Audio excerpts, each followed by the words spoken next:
कई कई ऐसी बातें जिनकी याद आकर हृदय में आम हंसता है। ऐसे जीवन को नष्ट किया जा रहा है। बड़ा विचित्र समय आ गया है। कल एकांतिक में कह रहे थे कि हजारों लोग जिस बात को आप मना करते हैं उसका सपोर्ट कर रहे हैं, तो फिर हम उसी बात को मानेंगे जिसे हजारों लोग। तो हजारों लोग गलत करें तो उस गलत को गलत नहीं बोलोगे, सपोर्ट करने लगोगे।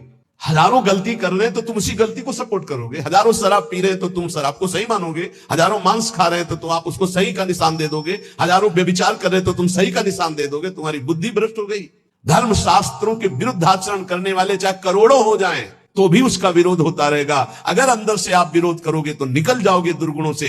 अपने दोषों का समर्थन करने वाले की दुर्गति होती है, विपत्ति में फंसता है। भगवान कह रहे त्यागा शांतिरंतरम, और उपदेश दिया दे रहा भोगा भोगा शांतिरंतरम। शास्त्र सम्मत जगत गुरु भगवान श्री कृष्ण की बात से बढ़कर किसकी बात होगी। ब्रह्म ऋषि जन भगवान की ही तो दी हुई बातों का अनुभव करके बोलते हैं। ये कौन सी रीति चल गई है। मनमानी आचरणों को साधना कहा जाता है। अपने दोषों का समर्थन करके उसे कहा जाता है वो पुराने जमाने की बातें थी, अब ये बातें माननी पड़ेगी।